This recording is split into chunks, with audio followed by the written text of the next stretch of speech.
Lakbay mula sa Jerusalem papuntang Jericho. Hinarang siya ng mga tulisan, binubaran, binugbog, at iniwang halos patay na. Nagkataong dumaan doon ang isang paring Hudyo. Nang makita ang taong nakahandusay, lumihis siya at nagpatuloy sa kanyang paglalakad.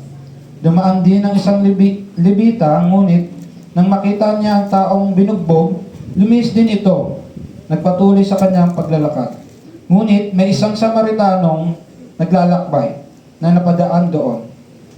Nang makita niya ang biktima, siya'y naawa. Nilapitan niya ito, binuhusan ng langis at alak ang mga sugat at binendahan. Pagkatapos, isinakay niya ang lalaki sa kanyang asno at dinala ito sa bahay panuluyan upang maalagaan siya doon. Kinabukasan, binigyan niya ng 2 salaping pilak ang namamahala ng bahay panuluyan at sinabing, alagaan mo siya at kung higit pa riyan ang iyong magagastos, babayaran kita pagbalik ko. So hindi na po sa atin bago yung verse na to at ilang beses na rin po natin narinig. Pero may simpleng turo may simpleng bagay na gustong ituro ang Panginoon sa atin sa kwento na ito. At ito daw ang tunay daw na pag-ibig ay hindi lang dapat sinasabi, kung hindi dapat may kakibat na gawa. Kung babalikan natin yung kwento, makikita natin dyan na merong isang taong binugbog ng mga tulisan. At meron ding isang pari na nakakita sa kanya, ngunit hindi ito pinansin at nagpatuloy sa paglalakad. Meron ding isang Levita na nakakita rin dito, ngunit parehas din ang ginawa, katulad sa punang pari. Kung malalaman po natin, ang paring Hudyo at Levita, parehas po silang may kaalaman sa kautisan, ngunit kulang sa gawa. Samantalang ang mabuting Samaritano, kahit hindi inaasahan, ay kumilos ng may awa. Hindi lamang niya tinignan ang pangangailangan, kundi tinugunan niya pa ito. Ginamit niya ang kanyang sariling yaman, langis, alak, asno at pera upang maibalik ang buhay at dignidad ng sugatang lalaki. Tandaan po natin bawat isa, ganito rin po daw yung diwa ng pagbibigay o ng tithes and offering. Hindi ito simpleng ritual lamang, kundi ito po raw ay pagsunod at pagpapakita ng pag-ibig. Kapag tayo po'y nagbibigay, pinapakita natin na ang ating tiwala ay laging nasa Diyos. At ang ating yaman ay kasangkapan lamang upang pagpalain ang iba. Kaya sa pagbibigay natin ngayong umaga, dapat tularan natin yung mabuting Samaritano, yung handang magbahagi kung ano ang ipinagkatiwala sa atin ng Diyos para sa kanyang gawain at sa kapakanan ng ating mga kapwa upang maluwalhati ang ating Diyos sa ating mga gawa. Tayo po'y manalangin. Taas po natin ang ating kaloob. Panginoon, Diyos Ama na makapangyarihan sa lahat, kami po'y nagpapasalamat, Lord God, sa mga blessing na pinagkakaloob nyo sa amin araw-araw, Panginoon. Maraming salamat, Lord God, sa katotohanan na itinuturo nyo, Lord God, na ang aming pagbibigay ay dapat merong kalakip na pag-ibig, Panginoon. Lord, panalangin ko po sa bawat isa, sa aking mga kapatid, Lord God, maging sa aking Panginoon na sa aming pagbibigay, ngayong hapon na ito, Lord God, ay tunay na nakasentro lamang po ito sa inyo, Lord God. Tunay na kayo lamang po ang maluwalhati sa aming pagbibigay na ito, Panginoon. Maraming salamat, Lord God, dahil alam namin, Lord God, na unti-unti meron kayo tinuturo sa bawat isa, Panginoon. At naniniwala ko, Lord God, na darating ang araw, Lord God, na ang aming pagbibigay ay, Lord God, ay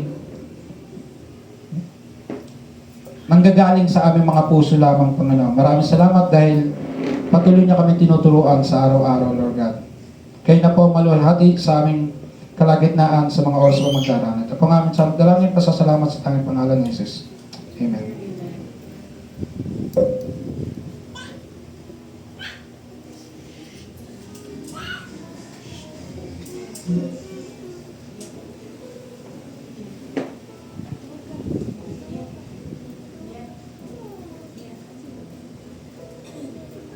Bluetooth is now ready to pair.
natin yung ating mga ikapo this morning. Panginoon, salamat po sa mga kaloob na ito, O God. Salamat, Lord, sa paggamit po sa bawat isa, Panginoon, upang maging daluyan po ng pagpapala, O God, dito po sa inyong tahanan, Panginoon. Dalangin po namin na lubos mo pong pagpalain ng buhay ng bawat isa, hindi lang po materially, Panginoon, higit sa lahat yung buhay spiritual namin, Panginoon, ay tunay pong makatagpo sa iyo, tunay pong lumago, Panginoon, ayon po sa kalooban mo.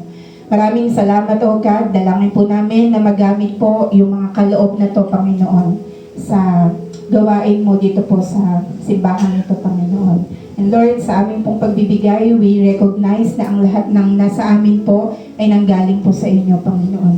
Maraming salamat po sa kaloob na kalakasan, Panginoon, kaloob na buhay sa bawat isa, Panginoon. Maraming salamat, Lord.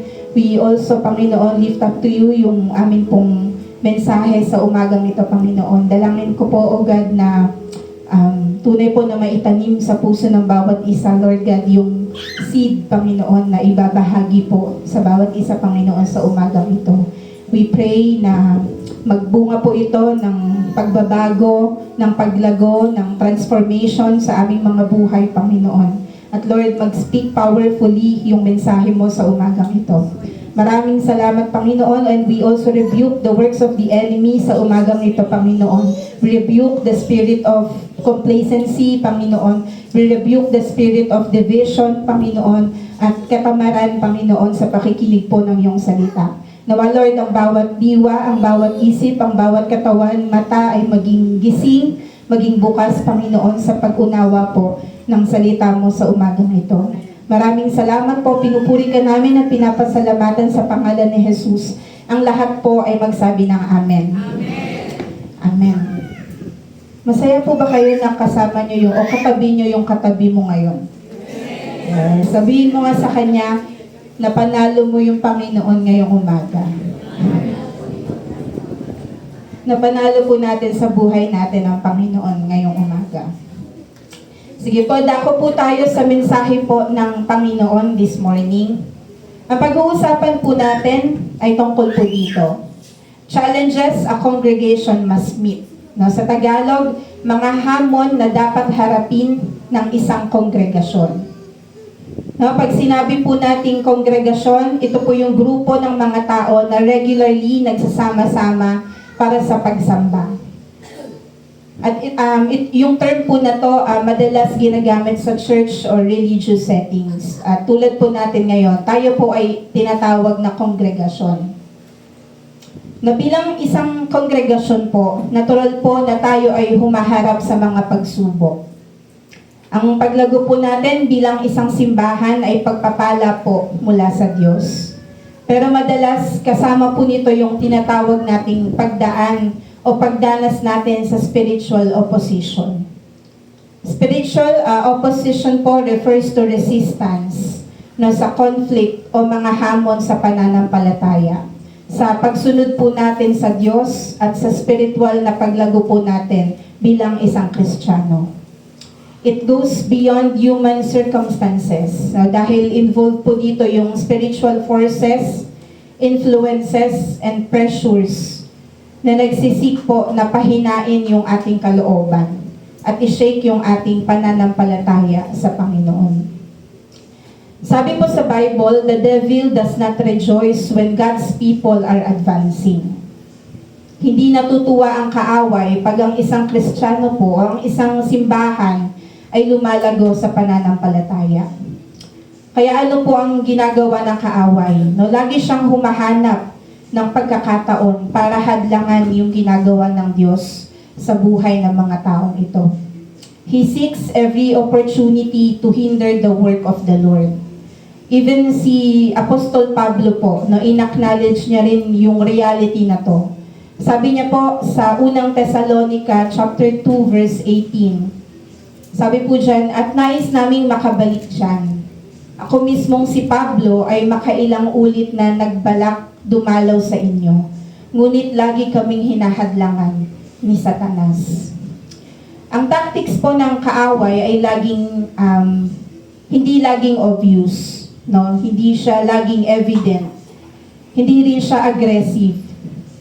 When the enemy works, very subtle lang, pero deceptive. Ito po yung bagay na inaalala ni Pablo sa 2 Corinthians 11, na baka katulad ni Eva, tayo po ay malinlang.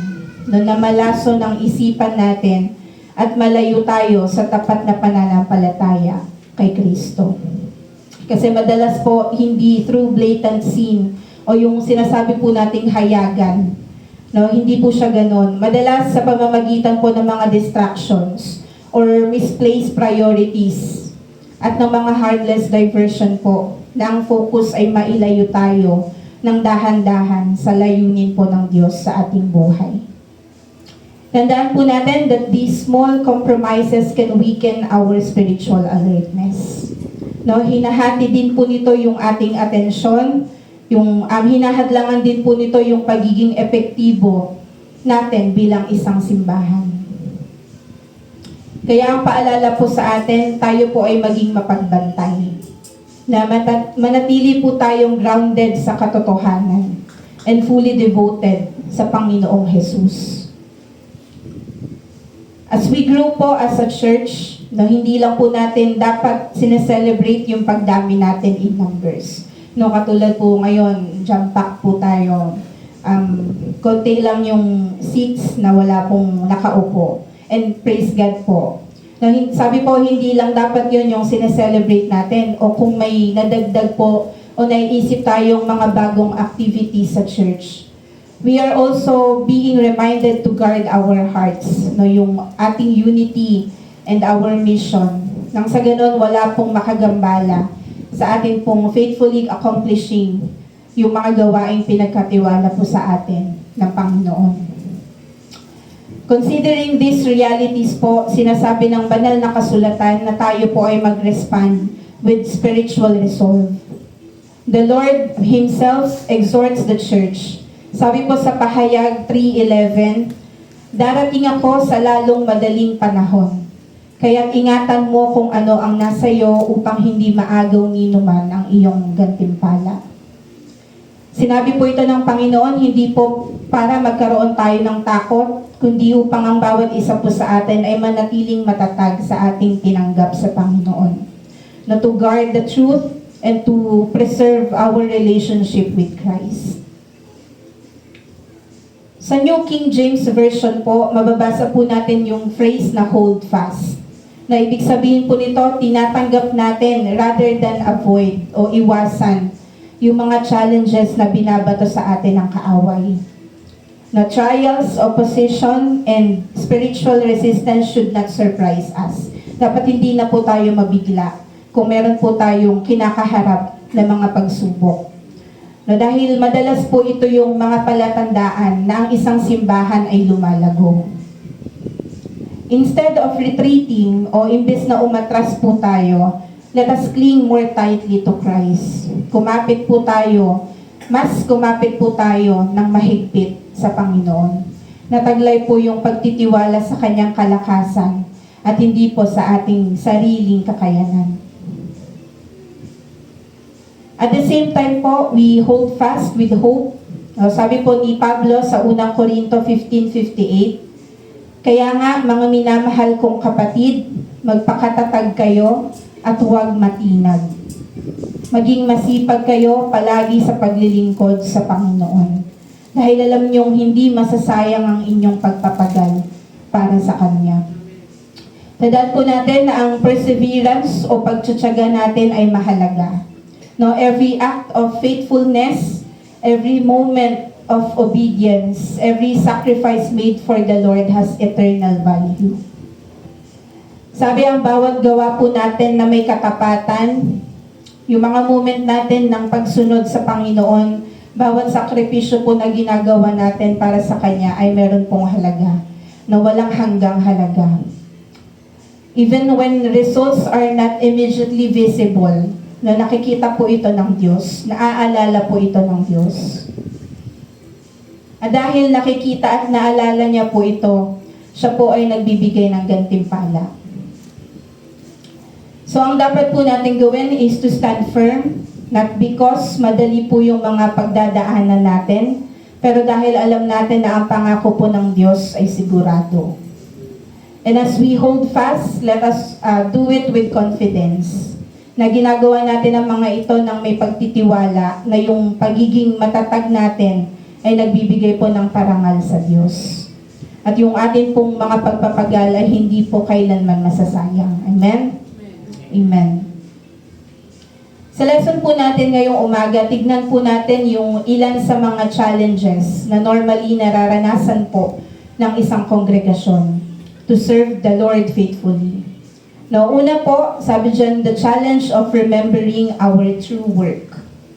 O yung pag-alala po natin sa tunay nating gawain o dapat gawin. This challenge po addresses yung purpose natin as a congregation. Again, purpose ng ating pong kongregasyon. Minsan po sa isang congregation, kapag ito po ay lumalaki in numbers o kapag ito po ay nagiging masyado ng comfortable, madalas mabilis nitong makita yung church as a place na may weekly service lang. No, merong Sunday service lang. Minsan ang tingin po nila lugar na pang social gathering lang.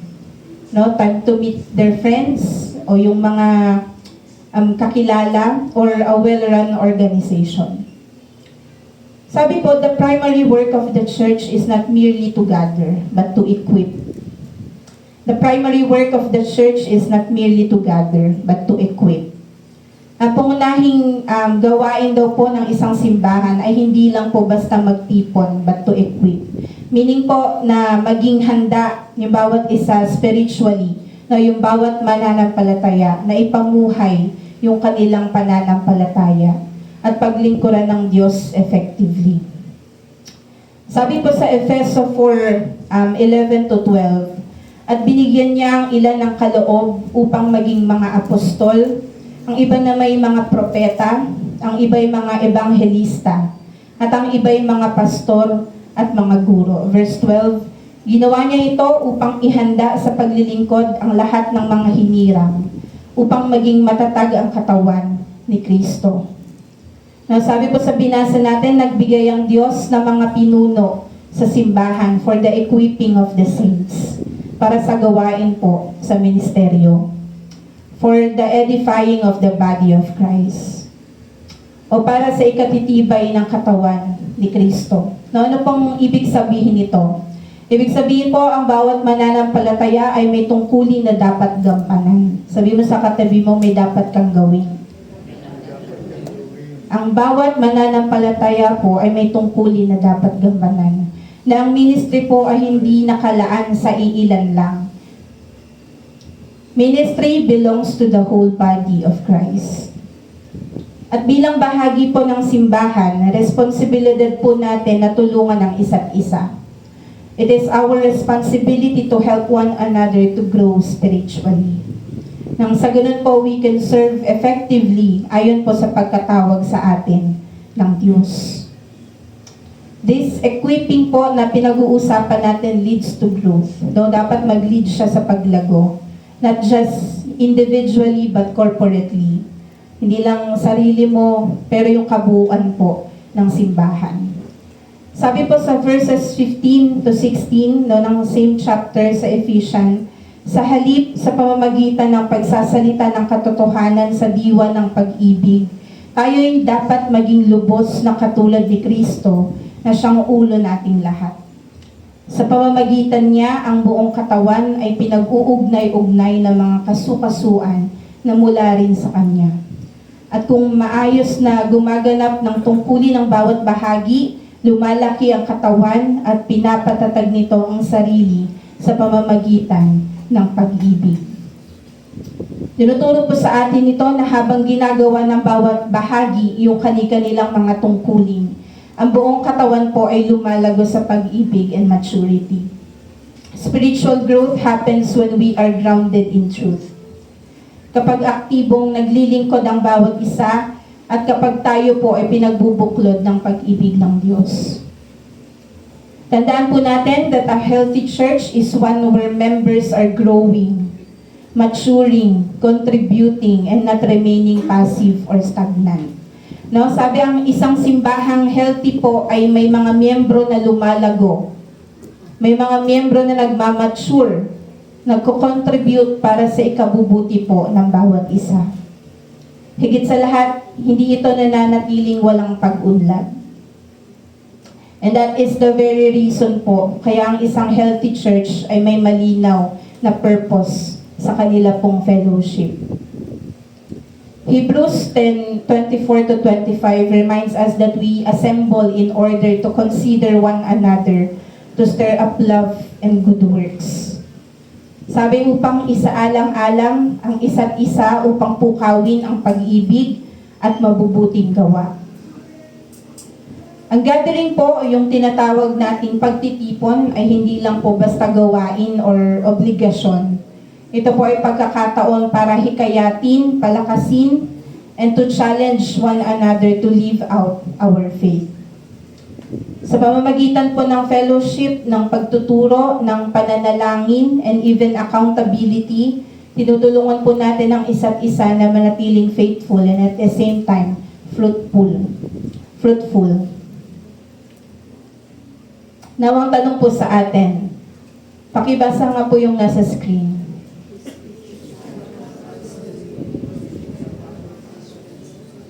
Tanong po sa atin yan ng Lord, ginagawa ba natin yung bahagi natin? Na ginagawa po ba natin yung lahat ng makakaya natin para matulungan yung bawat kapatiran? Growth in the church is a shared responsibility. No, sa pamamagitan man po ng pagtuturo, ng pag-encourage, ng pananalangin, paglilingkod, or simply living as a godly example. Ang bawat mananampalataya po ay bahagi sa pag-build up ng body of Christ. Tandaan po natin na kapag lagi nating inaalala yung tunay nating gawain, as part of the church, ang simbahan po ay nagiging matatag. Nagkakaroon ng tunay na pagkakaisa at nagiging effective po for God's glory.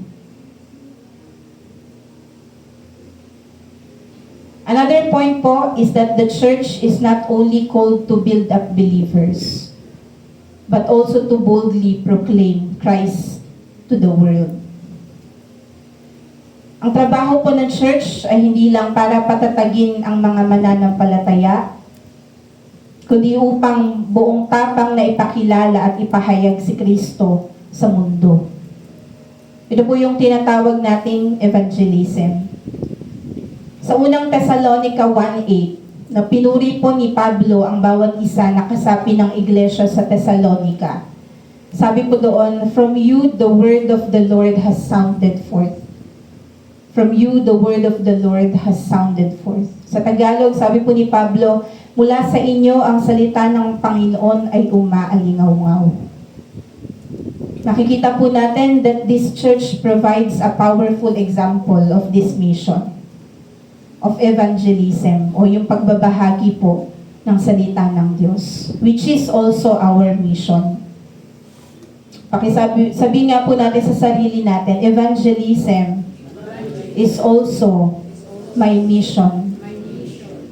Na makikita po natin na yung kanilang pananampalataya ay hindi po nakakonfine o hindi po nakakulong sa apat na sulok ng kanilang simbahan. Their faith was heard, seen, and felt beyond their community.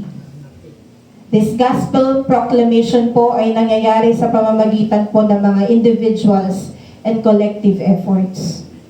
Ang bawat mananampalataya po ay tinawag para maghasik ng binhi, whether through personal conversations, paggawa ng kabutihan, pag-share ng testimony, or intentional outreach. As a congregation naman po, we saw through missions. Naghahasik po tayo sa pamamagitan ng mga evangelistic events, church planting, and consistent gospel-centered teaching. Tandaan po natin na as we obey, na sa atin pong pagsunod, as we faithfully plant seeds, iaalaw po ng Diyos ng ating simbahan ay magkaroon ng spiritual na pagbabago at paglago.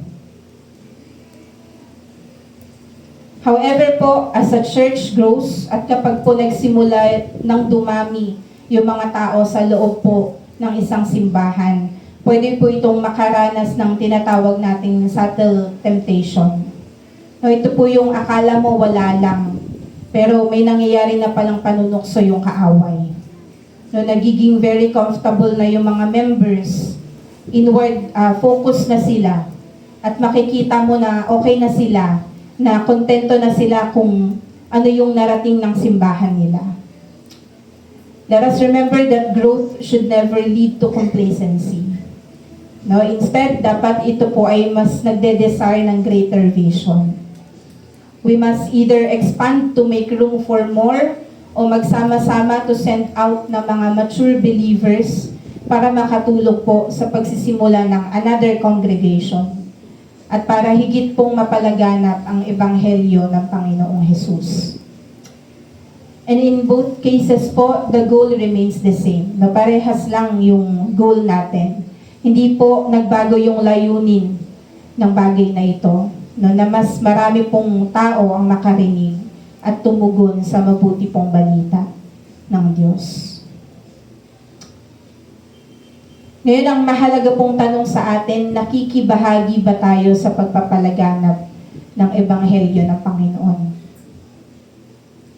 Sa mga hindi po nakakaalam o hindi pa aware, ang evangelism po ay hindi lang trabaho ng mga pastors and ministers or church leaders.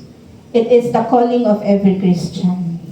No, pakitaas nga po yung kamay ng isang Kristiyano. Sabi po dito, it is the calling of every Christian. Kung tayo po ay isang Kristiyano, dapat tumutugon po tayo sa panawagan ng Panginoon. Tandaan po natin na kapag ang bawat miyembro ng simbahan ay tapat na ibinabahagi si Kristo sa lugar kung saan siya inilagay ng Diyos, the church remains obedient to its mission. At ang simbahan pong ito ay patuloy na nagtatapat sa puso ng Diyos. Again, ang tanong po sa atin ng Panginoon, ibinabahagi mo ba ako sa ibang tao?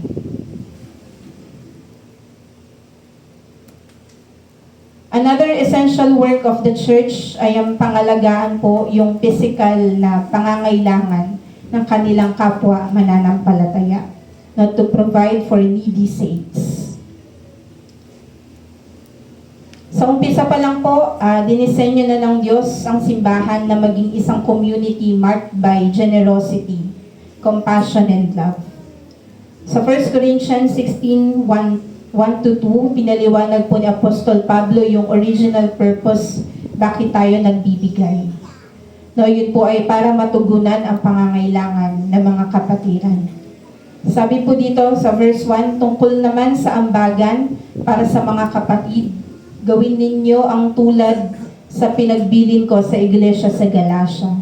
Tuwing unang araw ng Sanlinggo, ang bawat isa ay maglaan ng bahagi ng kanyang kinikita at ipunin yon upang hindi na kailangang mag-ambagan pa pagpunta ko riyan. Alam naman po natin na ang pagbibigay ay hindi dapat basta-basta o paminsan-minsan lang. No, sabi dapat tayo po ay intentional and systematic dahil ito po ay pagpapahayag natin ng shared responsibility natin within the body of Christ. Narinig na po ba natin yung word na benevolence? No, yung nakalagay po dyan. Benevolence. Sa English Dictionary po, nangangahulugan ito ng kindness expressed through a desire to do good, especially by helping others in practical ways. Sa Tagalog, ito po yung tinatawag nating kabutihang loob. At sinasabi po na yung kabutihang loob na to dapat na e-extend beyond the local congregation. Ang ibig sabihin po, wala man pong immediate need sa loob ng isang simbahan. Sinasabi po ng salita ng Diyos na maaaring may ibang tao o ibang mananampalataya sa ibang lugar ang may pangangailangan. Isa po sa magandang halimbawa nito ay yung mga early churches sa Bible. Na dahil lubos po nilang naunawaan na yung pagtulong sa kapwa ay mahalaga. No, ano po yung ginawa nilang example? Sinuportahan po nila yung mga mananampalataya na dumadanas sa kahirapan, sa persecution, even sa matinding taggutom, no, nagaling pa po sa iba't ibang region. Sa paggawa po nito, they demonstrated the unity in the body of Christ. Na kapag ang isang bahagi ay nagdurusa, ang lahat po ay nagdudusa ng magkakasama. When one part suffers, all suffer together. Kapag nababanggit po yung pagbibigay o pagtulong sa kapwa, madalas akala ng iba na dapat involved lagi yung pera. No, hindi po laging ganon. Providing for needy saints is not merely a financial matter but a spiritual one. It expresses the love of Christ sa mga practical na paraan. At nagpapatibay din po ito ng bond of fellowship among the believers. Tayo po bilang kasapi ng iglesia ay may dapat gawin. No, sa pamamagitan man po ng pagbibigay, pananalangin at paglilingkod. Benevolence shows the world that our faith is not just spoken, but lived out through genuine care for one another. Sabi ang pananampalataya po natin, dapat hindi lang sinasabi. Sabi sa katabi mo, huwag mong sabihin lang. Huwag mong sabihin lang. Dapat ito po ay buhay at nakikita sa pamamagitan po ng tunay na pangangalaga natin sa bawat isa. Now, the question is, nakikita po ba natin yung pangangailangan ng ibang tao? Ano pong ginagawa natin as congregation para matugunan po yung pangangailangan na to? Tandaan po natin, when a church faithfully practices benevolence, ang simbahan pong ito ay nagiging buhay na patotoo ng pag-ibig at biyaya ng Diyos, meeting both spiritual and physical needs for God's glory. Again, ang unang hamon po sa atin, dapat nating hinaharap as congregation ay yung patuloy na alalahanin at manatiling tapat sa kung ano po o paano ba dinesign ng Diyos ang simbahan. And that is to edify the body, to evangelize, and to be benevolent. Pangalawang point po is the challenge to overcome small-mindedness. The challenge to overcome small-mindedness. Pag sinabi po natin na ang isang tao ay small-minded, siya po ay laging nagfo-focus sa mga maliliit na bagay, sa mga bagay na trivial o walang kabuluhang bagay. At yung pansin niya po, laging nasa mga unimportant issues ng buhay. In short, ito po yung taong ginagawang malaking bagay, yung maliliit. Ginagawang big deal lahat. Dito po sa pangalawang punto natin, ina-address yung unity and maturity ng isang kongregasyon. Now, when it comes sa challenge po regarding unity and maturity, wala pong church ang pwedeng makalusot dito. Sabi, even the strong and faithful churches are not immune to internal problems. Ang church po ng Filipos ay makukonsider po natin na isa sa mga pinakamatulungin at may matured na congregation. Yet it still face a serious challenge. Sa kabila daw po ng pagiging matulungin at matured ng simbahan ng Filipos, ito po ay nakaranas pa rin ng mga hamon, ng mga problema. At yung mga problema pong tinutukoy dito is not an outside persecution, but a conflict within the church. Conflict within the church. Basahin po natin yung concern ni Pablo sa Filipos chapter 4 verses 2 to 3. Sabi po dito, nakikiusap ako paano po basahin yun? Euodia at Syntyche na sila ay magkasundo na bilang magkapatid sa Panginoon. Pinapakiusap ko rin naman sa'yo, tapat kong katuwang, tulungan mo ang dalawang babaeng ito. Sila man ay kasama kong nagpagal sa pagpapalaganap ng magandang balita. Kasama si Clemente at ang iba pang kamanggagawa ko. Ang mga pangalan nila ay nakasulat sa aklat ng buhay. Noong nag-plead si Pablo, nakiusap siya sa dalawang babae na yon na nakasama niya sa pangangaral ng Ebanghelyo, na sila po ay magkasundo na alang-alang po sa Panginoon. Yung mga tao pong ito, na binanggit ni Pablo, hindi po sila mga troublemakers. Hindi po sila yung mga taong gumagawa ng gulo. Hindi rin po sila mga false teachers. No, since nabanggit po sa verse na binasa natin na sila po ay nakasama ni Pablo sa pagpapagal po para sa Ebanghelyo. These people po are committed believers na nagkaroon po ng mga personal disagreements na nagsimula pong makaapekto sa pagkakaisa ng simbahan. Ano pong pinapakita nito sa atin? Una, even faithful servant can fall into conflict. Kahit daw po yung mga tapat na lingkod ay maaari pa rin maging subject ng disagreement o ng hindi pagkakaunawaan. Pangalawa po, unresolved personal issues can become public distractions. Yung mga personal daw pong mga bagay na hindi po na-resolve o nalutas ay pwede pong mag-cause ng public distractions. Sa kaso po nung dalawang babae na banggit po sa verse, naging dahilan po ito ng unnecessary conflict na hindi lang po sa pagitan nila, maging sa buong iglesia po ng Filipos. At pangatlo po, spiritual maturity does not make someone perfect and does not eliminate the need for humility and reconciliation. Ibig sabihin, hindi porket matured spiritually ang isang tao, perfecto na siya. No, na immune na po siya sa pagkakamali o exempted na siya sa hindi po pagkakaunawaan at mga problema. Kaya po, humility and reconciliation remain essential. Ang pagpapakumbaba po at pagkakasundo ay laging kailangan. Tandaan po natin na kapag ang isang simbahan ay nawalan po ng focus sa primary mission nito, no, to glorify God, na ipahayag ang mabuting balita at patatagin po ang mga mananampalataya, ang church pong ito ay magiging vulnerable. Na magiging kahinaan po nito yung laging pagtingin at pagbibigay ng pansin sa mga bagay na wala naman pong kabuluhan. Katulad po ng pagiging makasarili, yung chismis, no, sa loob ng church, pagbuo ng iba't ibang panig o yung iba't ibang sides ng stories. No, kaysa po piliing i-pursue yung pagkakaisa na alam po nating kalooban ng Diyos na mangyari po sa isang simbahan. These issues po may seem harmless kasi nga po maliliit na bagay sila. Pero in reality, unti-unti po nitong kinukuha yung joy sa atin. No, sinisira po nito yung pagtitiwala natin sa isa't isa. At maging yung pagiging effective ng mga ministries natin ay nadadamay po. So, kailangan po tayong maging maingat.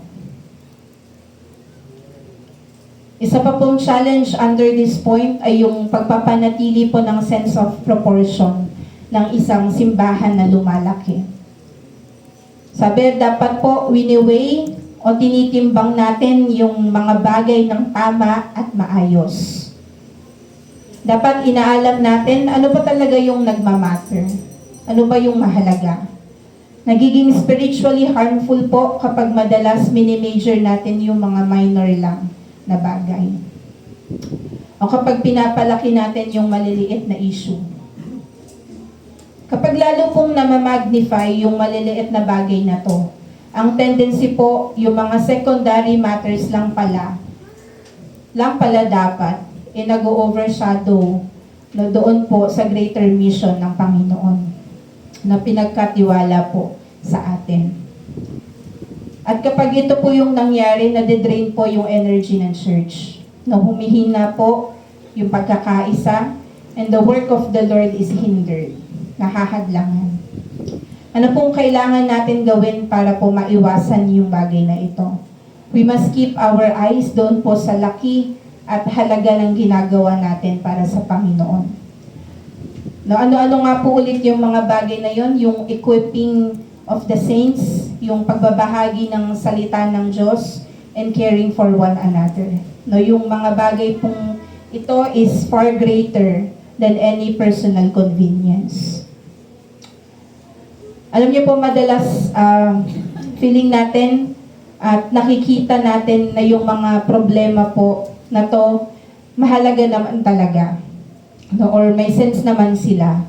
Pero nakalimutan po nating i-consider at itanong po sa sarili natin, Ganito rin ba ganito rin ba tinitignan ng Diyos yung mga bagay na to? Let us always view these things in light of God's purpose. Tandaan po natin na walang simbahan ang walang problema, no? O hindi nakakaranas ng pagsubok. Because every church is made up of imperfect people. Yung differences, yung hindi po pagkakaunawaan, even struggles, ay hindi po maiiwasan.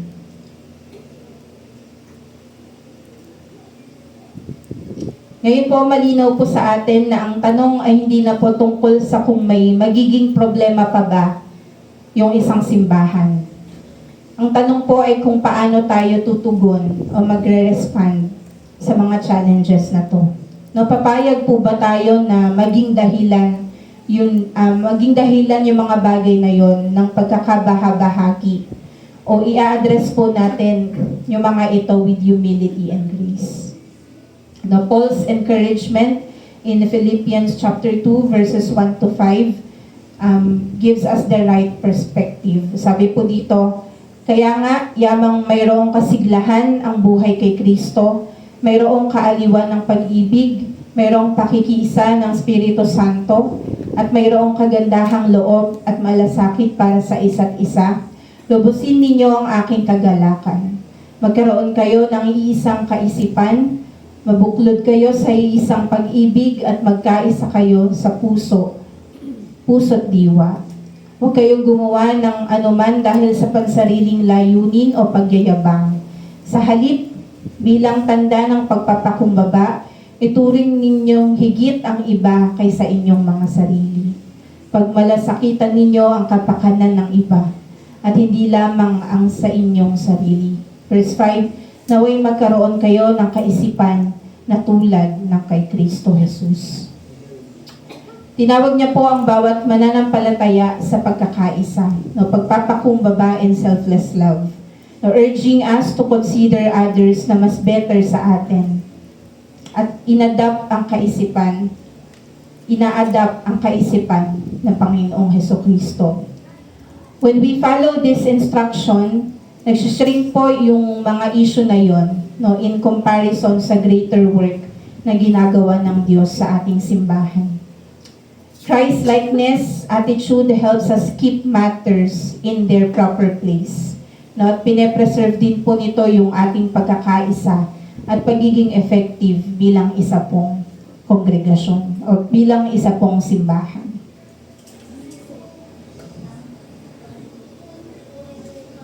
Personally and corporately bilang isang mananampalataya at bilang isang simbahan, ang tanong po sa atin ngayon, tatanggapin po ba natin yung challenge ng Panginoon sa atin na huwag hayaang maapektuhan yung ating relasyon sa isa't isa at mga gawain ng maliliit na issues dito po sa loob ng simbahan?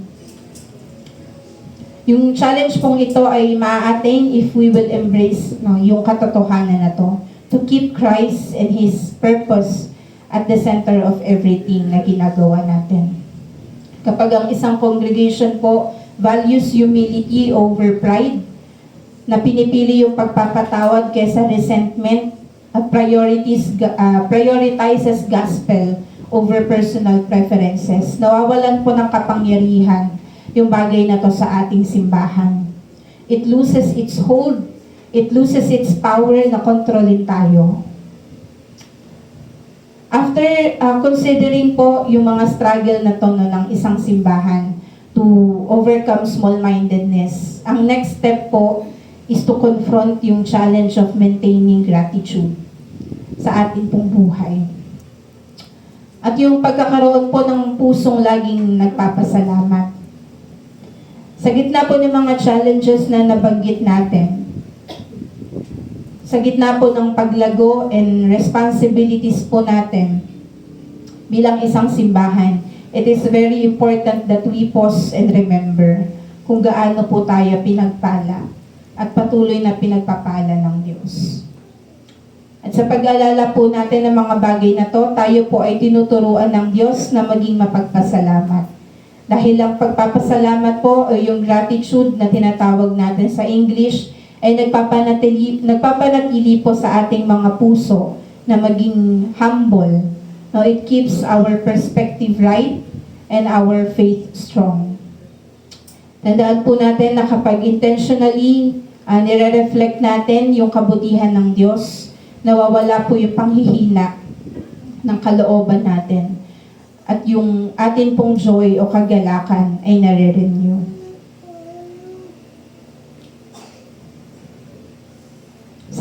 Sabi po dito, we have so much to thank God for. No, bilang isang individual po, marami tayong natanggap na physical blessings mula sa Panginoon. Graciously, pinagkalooban po tayo ng Diyos ng pang-araw-araw na pangangailangan. Physical blessing din po, makukonsider yung ating mga pamilya, na yung mga kaibigan natin na sumusuporta sa atin. Even yung ating mga tinitirahan, yung ating mga bahay, at yung kalusugan po na taglay natin. Kasi inaalaw po tayo nitong patuloy na mabuhay at maglingkod sa Panginoon. We are also blessed with freedom and opportunities to work para makapag-provide po sa ating pamilya and to contribute meaningfully sa ating pong community. At alam niyo po, yung nakakalungkot lang na bagay, no? Physical na pagpapala na po itong mga to. Ibig sabihin, nakikita natin, nahahawakan na natin. Pero in reality, ito pa po yung mga biyaya o mga pagpapala na madalas na-take for granted po natin o binabaliwalag natin.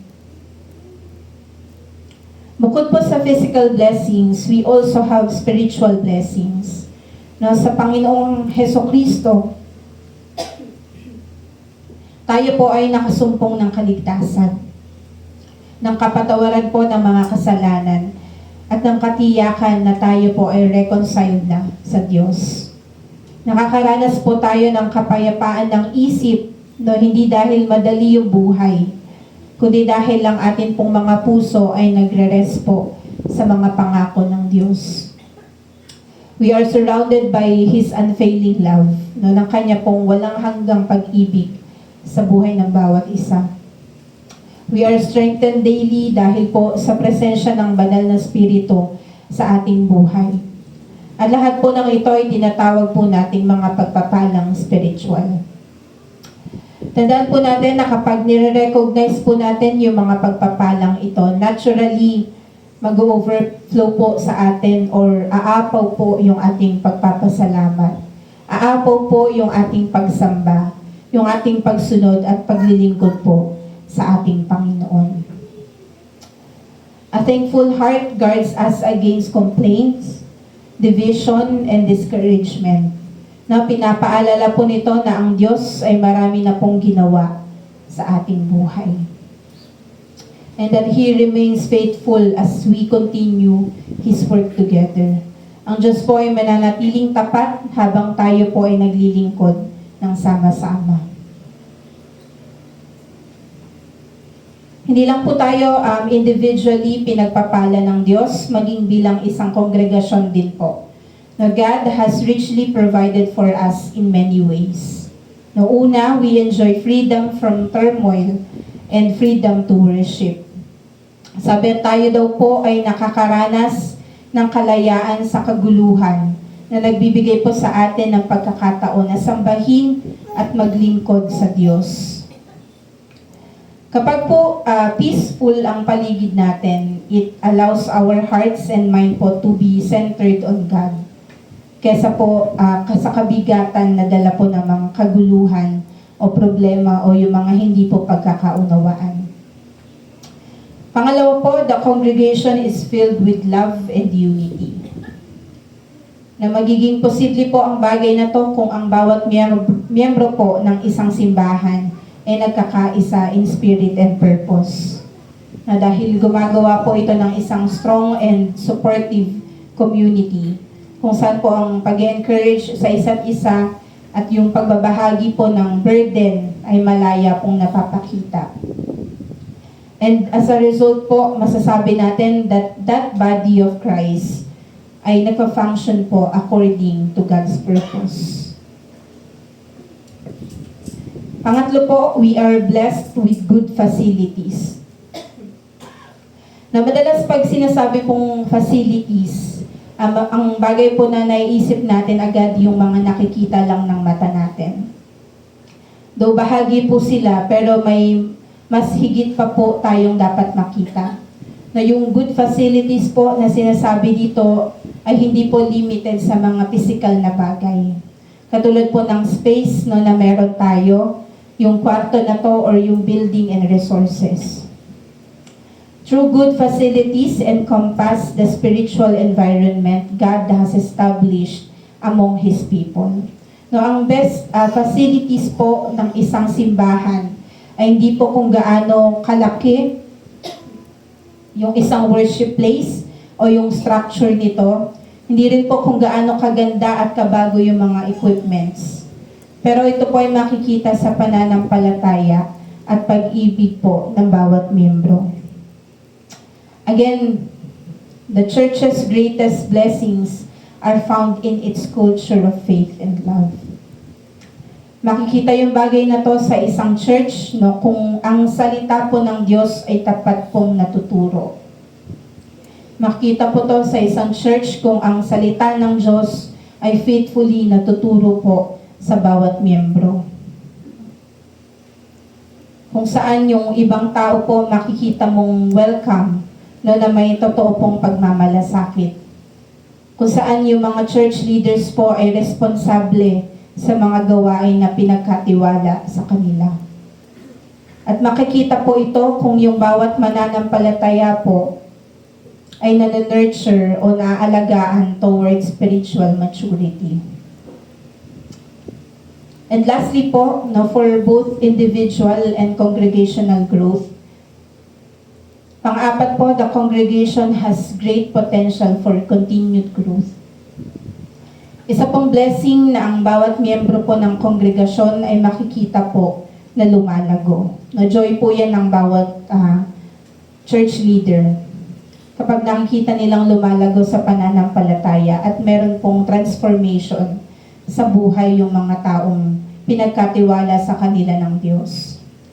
Collectively, as we continue to grow in faith, magagamit tayo ng Panginoon sa pag-abot pa po sa maraming kaluluwa at ma-expand po yung ministry ng Panginoon.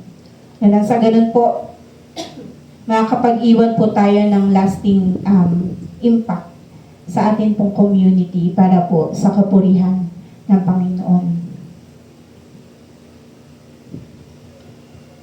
Sabi po, one of the clearest marks of a healthy and mature congregation is a spirit of thankfulness.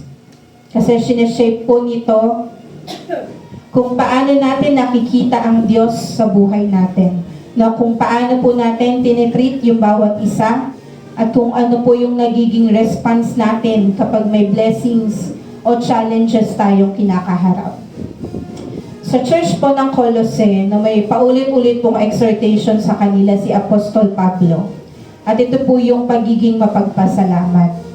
Sabi po, gratitude was essential for their spiritual stability and growth. At naniniwala po ako na maging sa panahon po natin ay kailangan pa rin po ito. Sa Colossians 1:12, sinabi niya na lagi tayong magpasalamat sa Ama. Dahil every time po na ginagawa natin yung bagay na to, ibig sabihin, nire-recognize natin na ang lahat ng mga pagpapalang natatanggap natin ay nagmula po sa Diyos. That every blessing we enjoy comes from God's gracious hands. Ang pagiging mapagpasalamat din po yung tumutulong sa atin na alalahanin na we are recipients of God's grace. Na hindi po dapat tayo entitled doon sa mga blessings. No, hindi po tayo entitled dapat doon sa mga blessings na yon as owners. Kaya dapat lahat ng credits and glory ay sa Diyos lang. In Colossians chapter 2 verse 7, sinasabi po, let your roots grow down into Him and let your lives be built on Him.